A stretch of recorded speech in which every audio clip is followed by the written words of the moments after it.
ইরানের যুদ্ধ প্রস্তুতিতে কি সত্যিই দিশেহারা যুক্তরাষ্ট্র? চীন রাশিয়ার ছায়ায় ইরান আর এই কারণেই কি কোণঠাসা হয়ে পড়ছেন মার্কিন প্রেসিডেন্ট ডোনাল্ড ট্রাম্প? হরমুজ প্রণালী কি সত্যিই পরবর্তী যুদ্ধের কেন্দ্র? আর সবচেয়ে বড় প্রশ্ন, যুক্তরাষ্ট্র কি সত্যিই আগের মতো অপ্রতিরোধ্য আছে? এ সকল প্রশ্নের উত্তর পেতে হলে আমাদের জানতে হবে আসলে কি ঘটছে এই যুদ্ধবিরতির পেছনে।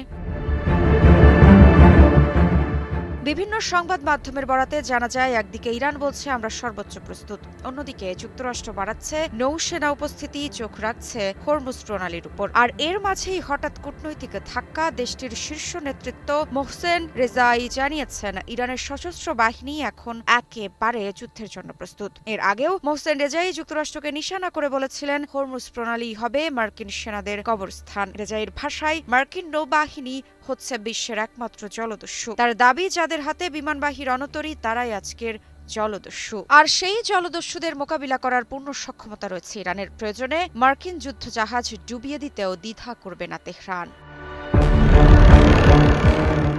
বর্তমান ভূরাজনৈতিক বাস্তবতা এক কথায় জটিল ও বহুমাত্রিক। ইরান, যুক্তরাষ্ট্র, চীন, তিন শক্তির মধ্যে সম্পর্ক এখন আর শুধু কূটনৈতিক সীমায় নেই, বরং তা ধীরে ধীরে কৌশলগত প্রতিযোগিতায় রূপ নিচ্ছে। বিশেষ করে হরমুজ প্রণালীকে ঘিরে উদ্বেগ নতুন নয়। বিশ্বের বড় অংশের জ্বালানি এই পথ দিয়েই পরিবাহিত হয়। ফলে এখানে যে কোনো উত্তেজনা শুধু আঞ্চলিক নয়, বৈশ্বিক অর্থনীতিতেও সরাসরি প্রভাব ফেলে। ইরান বারবার দাবি করছে যে তাদের সামরিক সক্ষমতা এখন আগের চেয়ে অনেক বেশি শক্তিশালী। ড্রোন প্রযুক্তি, মিসাইল সক্ষমতা এবং আঞ্চলিক নেটওয়ার্ক মিলিয়ে তারা একটি ডিটারেন্স স্ট্র্যাটেজি গড়ে তুলেছে। তবে এসব দাবির অনেক অংশই স্বাধীনভাবে যাচাইযোগ্য নয় এবং বিভিন্ন বিশ্লেষকের মধ্যে ভিন্ন মত রয়েছে।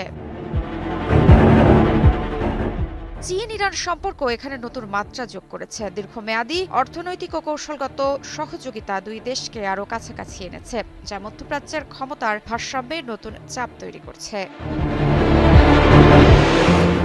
এটা কি সত্যি যুক্তরাষ্ট্র বনাম ইরান সরাসরি সংঘর্ষের দিকে যাচ্ছে, নাকি এটি কেবল কৌশলগত চাপ, শক্তি প্রদর্শন এবং কূটনৈতিক বার্তার এক দীর্ঘ খেলা?